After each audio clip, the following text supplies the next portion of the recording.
Afgoderry in die kerk. So maklik, so vinnig, so subtiel, en daar het jy dit. Nummer 21:8 word 'n koperslang gemaak in opdrag van God, nadat die volk deur slange gepik is in die woestyn, en hierdie koperslang, wat 'n simbool is van Jesus Christus, word op 'n stok in die lug gesteek, en elkeen wat kyk word genees. En dis 'n wonderlike gebeurtenis. Die slang wat ook simbool is van die kruisiging van Jesus. En dan, tragies genoeg, in 2 Konings 18 vers 4, lees jy dat hierdie slang het 'n struik geword vir die volk. Want hulle het begin om die slang te aanbid deur offers aan die koperslang te bring, hierdie dooie voorwerp wat bloot 'n simbool was. En Hosea het hom gebreek as gevolg daarvan. Sê die ding is bloot koper. Simbool, maar dis net koperslang. Dis nie 'n god en 'n magiese ding nie. Net so die kruis vir baie mense 'n magiese krag gekry en word ook so aangewend om die bose te besweer. Duiwel, hier's 'n kruis, hardloop weg, sulke twak. Kan dit wees? Die eindtydkerk word gewaarsku teen afgoderry. 1 Korintiërs 10 vers 11. Luister net daarna. Hy sê al hierdie dinge het hulle oorgekom, dis vir Israel, as voorbeelde, en is opgeskryf as 'n waarskuwing aan ons op wie die eindes van die eeue gekom het. En dan vers 7, die waarskuwing, en laat ons nie afgodedienaars wees so sommige van hulle was nie. En teen verwagting in, gaan die teks nie verder en fokus per se op die goue kalf, wat in daardie situasie in Israel gemaak is nie, maar na 'n gesindheid wat gelei het tot die vervaardiging en aanbidding van die goue kalf. En daarom lees die volledige teks so, en laat ons nie afgodedienaars wees so sommige van hulle was nie, want daar is geskrywe, die volk het gaan sit om te eet en opgestaan om te speel. Ons wat bekend staan as protestantse of evangeliese denominasies, in al ons verskillende forme, is gou om die Romeinse kerk te kritiseer oor beelde, die paus, die heiliges, Maria wat aanbid word, en die Bybelse waarskuwing is sekerlik op hulle van toepassing. Maar die waarskuwing geld almal wat dit waag om hulle self kerk te noem. Afgoderry in die gereformeerde kerke, evangeliese kerke, die baptiste, die pinksterkerke, die charismate, die res, is dit moontlik? Tragies is dit in 'n reuse verskeidenheid van forme en dogmas oral teenwoordig. Afgodediens is oral. In die kerke, denominasies beskikbaar. Let op die teks. Die volk het gaan sit om te eet en opgestaan om te speel. Baie interessant die wyse waarop dit gestel word. Die volk. Lees nou Eksodus 32, waar die afgoderry plaasgevind het. En lees wat het daar gebeur. En jy sal sien die probleem begin nie by Aaron, maar by die volk. Soos Eksodus 32:35 dit stel. So die Here dan die volk getref, dis nou na die gebeure, omdat hulle die kalf gemaak het, wat Aaron vervaardig het. Die volk het die kalf gemaak, wat Aaron vervaardig het. Hy het in hulle harte na vore gebring. Aaron, die hoëpriester, het die goue kalf vervaardig, omdat die volk dit wou hê. Hulle het dit gemaak en hy het dit vervaardig. Hulle was lus vir eet en drink en speel 'n godsdienstige partytjie. Hulle wou nie op God wag nie. Moses het gesê, wag hier, ek gaan saam met die Here by die berg op. God wil met my praat terwille van julle, so just you wait. Maar hulle wil nie wag nie, hulle is lus om te jol. Hulle wil sing en koordans. Hulle wil fees hou, partytjie hou. Soos hulle in Egipte voor die afgode gesing en gedans het, is hulle nou vir sing en dans. Dis in hulle bloed, hierdie ritme en hierdie dinge. Let op wat hulle doen. Hulle maak 'n beeld van 'n kalf.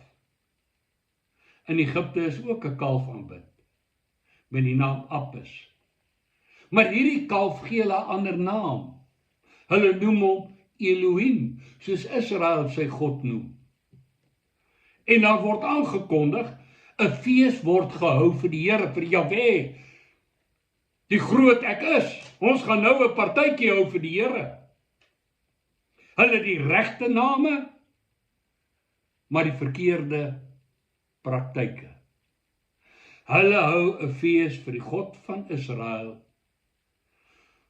op die Egiptiese afgodediens praktykwyse gebaseer. Hulle sing en dans op Egiptiese wyse. Nie net die kalf is afgodediens nie, maar ook die manier waarop hulle sing en dans. En dit noop die vraag, as ons die teaterpraktyke in die kerk inbring, en ons die rock en die rap in die kerk inbring, is dit nie maar dieselfde as wat hulle gedoen het nie? Al sê ons nou, dis Christelike rock, Christelike rap, en ons dans vir Jesus. Tel dit nie as afgodediens as ons dit doen op die wyse wat die wêreld die goed doen nie, en nie in wyse wat opdrag van God is nie. Let ook daarop, dat die fokus wat aanleiding gee tot die afgodediens, is op die verskaffing van wat die volk begeer en wil hê. 'n markgerigte godsdiens. 'n markgerigte godsdienspraktyk. Ons doen dit soos die mense daarvan hou. Soos die advertensie wat ek ander dag gelees het van 'n gemeente wat 'n predikant soek. Hulle sê, hulle soek 'n predikant wat by ons gemeente pas. Nie 'n man van God, nie 'n man wat kan sê, so spreek die Here nie, maar een wat by ons pas. Dit is waarvoor die volk Aaron gevra het. En dis waarvoor Aaron homself aangebied het. Dit wat die mense wil hê. En God sê dit is afgodediens. En die eindtydkerk word gewaarsku daarteen. En dit ongelukkig lees 100% in lyn met 2 Timoteus 3 vers 1 tot 5 en ook 4 vers 3 wat so lees, omdat hulle in die gehoor gestreel wil wees, het hulle vir hulle 'n menigte van leraars versamel volgens hulle eie begeerlikhede. 'n predikant wat by ons pas, met 'n boodskap wat by ons pas, met praktyke wat by ons pas, goed waarvan ons hou en wat ons geniet. Daar's 'n geweldige fokus in ons dag op iets wat by die tyd, die kultuur, die ouderdom, die behoeftes, die musieksmaak van die mense pas. Mense wil genotvol kerk hê, lekker kerk hê. Pas op, dat dit wat mense behaag, dalk God mishaag. Die vraag is ons partytjiediere, of is ons ware aanbidders, wat God aanbid, in gees en in waarheid. Soos Jesus vir die vrou by die put gesê het, God soek mense wat aanbid in gees en in waarheid. Jesus waarsku in sy lering by uitstek in die Nuwe Testament teen een besondere God wat die plek van die ware God in ons lewens kan en wil inneem. Mammon is die God se naam en dis die geldgod of die rykdom God. En ek wil nie veel daaroor sê nie, ek het verlede week iets daaroor gesê. Ek wil net sê, as jy oplet, sal jy merk dat voorspoed en 'n besonder finansiële voorspoed 'n primêre prediking tema in vandag se prediking geword het. Die hooftema eintlik, oral oor. En is interessant dat die besondere prediking dan ook gerig is op 'n gehoor wat bestaan uit die 5% rykste, voorspoedigste mense in die hele wêreld. As jy 'n motor besit, nou ek het een, tel jy onder die 5% rykste mense in die wêreld. Waarom word dit op ons gerig? God wil jou nog ryker en nog ryker en nog ryker maak. Uit die aard van die saak, almal van ons sal daarvan hou om nog ryker te wees, so dit streel ons gehoor, is ons wil, as God wil my nog ryk, in steede van 'n Mercedes wil hy ek moet 'n Ferrari hê. Wow! Waarom hierdie tyd waar ons lewe so 'n fokus om vir die rykste mense in die wêreld te preek, God wil julle ryk hê. Pas op vir die afgod Mammon in die kerk van die laaste dae. Baie subtiel, geklee in teologie, geklee in liefde, geklee in inklusiwiteit, geklee in bedieningsterme, geklee in leierskappraktyk, geklee in ekonomiese terme, geklee in Bybelteksies, geklee in openbarings wat die Here gegee het, geklee as evangelisasie, geklee as broederskap en naaste liefde, geklee as eg Bybelse praktyke, geklee selfs as die wil en die seën van die Here, kom klop die afgodery aan die eindtyd kerk se deur en hy word verwelkom, moes ek dit so kyk. Oral word daar praktyke en gebruike uit boeddhisme, okkultisme, taoïsme, humanisme, katholicisme, islam, selfs ateïsme ensovoorts, gekoppel aan Bybeltekste en gepredik en genormaliseer as Christelik.